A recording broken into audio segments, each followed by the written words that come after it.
Le deuxième thème de cette permanence pour un monde meilleur, c'est la boîte. Pour comprendre un petit peu ce que je pense en boîte, ce que j'image par la boîte, vous pouvez regarder ça de Pierre Rabhi, où vous tapez la boîte, Pierre Rabhi, boîte de pensée, etc. Et vous direz, il vous dit, on rentre dans une boîte, le bahut, puis ensuite on est dans une boîte et on finit dans un cercueil. En gros, on passe sa vie en boîte. Mais la boîte dont je parle moi ici, c'est la boîte de pensée. Cette boîte de pensée, c'est qui nous croyons être alors que nous sommes. Et là, dans ce thème-là, on va pouvoir définir qu'est-ce que j'entends quand je dis les choses sont, nous sommes, je suis et tu es. Les choses sont.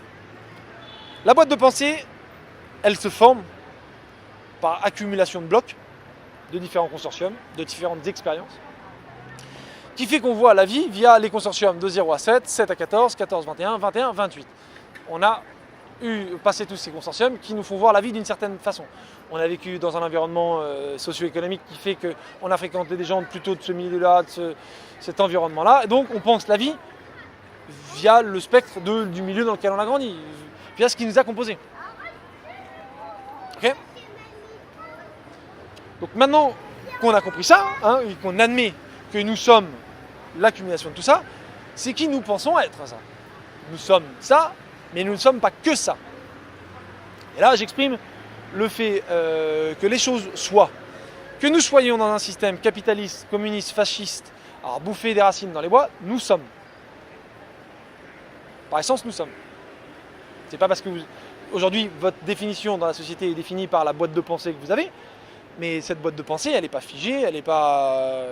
Vous pouvez penser différemment. Et on fera un petit thème d'ailleurs sur comment cette boîte de pensée s'exprime en nous. Éventuellement après. Une fois qu'on a conscientisé donc cette boîte de pensée et la façon dont elles influent nos vies, on conscientise une chose, on peut prendre conscience d'une chose, soit on accepte cette boîte de pensée, soit on la refuse. Mais une fois de plus, qu'on la refuse ou qu'on l'accepte, elle est, notre histoire elle est. Que vous soyez en paix avec ou pas avec, la méga, j'ai envie de vous dire, elle est telle qu'elle est. Le mieux c'est d'être en paix avec son histoire. Une fois qu'on est en paix donc avec cette histoire et qu'on a compris que cette boîte de pensée, c'est nous, mais ça n'est pas que ça, parce que nous sommes cette boîte de pensée, plus l'infinité, le cosmos, l'univers. Vous, moi, quand les gens viennent discuter avec moi, ils prennent des choses de ma boîte et je prends des choses de la leur. C'est-à-dire que cette boîte, on peut l'imaginer comme une forme de suitcase dans laquelle on met ces petits costumes. Mais si tout d'un coup, dans notre costume, dans notre boîte de pensée, on n'a pas le maillot de bain à poids, on va le prendre chez quelqu'un d'autre qui, lui, a eu un consortium de maillot de bain à poids. Donc il va pouvoir me communiquer une certaine manière, un certain transparaître, un certain être de maillot de bain à poids. Et donc je peux le récupérer, conscientiser un certain nombre de choses.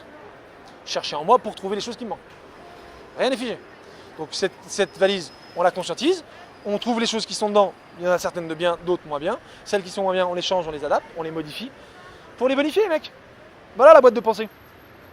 Si vous n'avez pas compris, de fait, vous passez sur cette permanence, on en discute, parce que ce sont des thèmes qui normalement peuvent vous faire penser différemment.